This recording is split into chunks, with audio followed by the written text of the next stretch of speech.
Certo. Em primeiro lugar, Cláudio, é importante a gente ter em mente sempre que alguém da esquerda, alguém progressista, vem com essa ideia de inventar pauta, ele dá um tiro no pé, tá? O que é a pauta comunista? É a generalização do que existe.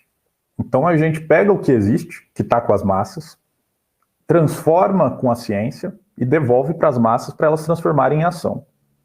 Então, Cláudio, não existe, assim, eu diria para você, uma reação a isso. Existe simplesmente a concordância. Porque como as massas trouxeram essa ideia para a gente, como a gente aprendeu isso com as massas populares, quando a gente coloca para elas o boicote, quando a gente coloca para elas que a mobilização, independente de PT, PSDB, é o determinante, as massas falam, é verdade. É verdade porque isso está de acordo com minha experiência. E nesse sentido, o que a esquerda faz, a esquerda institucional, eleitoreira, legalista, ela se produz como uma aberração. Por quê? A esquerda, ao longo do tempo, em seu desenvolvimento histórico, em especial no século XIX e XX, ela foi sempre um elemento de contraponto, um elemento que organizava as suas forças paralelamente ao trabalho legal para derrubar a instrumentação estatal burguesa assim que possível.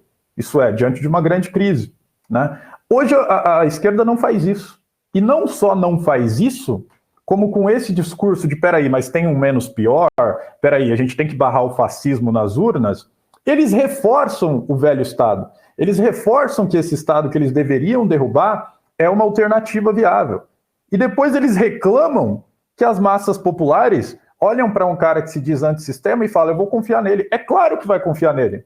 As massas estão gritando que não acreditam mais nessa palhaçada que é esse sistema político, que não querem mais saber dessas mentiras de 4 em 4 anos, de 2 em 2 anos, vendendo as mesmas promessas, com as mesmas palavras-chave. É claro que um cara que se diz antissistema vai vencer. É óbvio, porque esse cara está pegando, está capitalizando o que já está na experiência das massas populares. Qual é a experiência das massas populares? Abandono.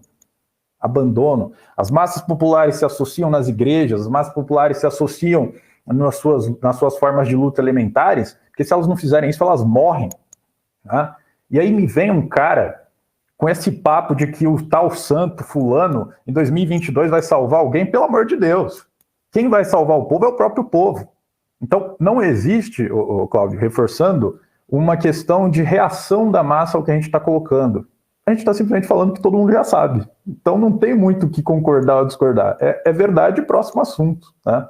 Como eu disse, porque a gente não está propondo inventar política, chegar para as massas com um grande programa e tal. A gente pega o que a massa já quer, o que a massa já tem. O que a massa já tem? A massa tem ódio, ojeriza a velha democracia, a velha política carcomida do Estado dos latifundiários da grande burguesia. A massa tem miséria, portanto, luta contra essa miséria.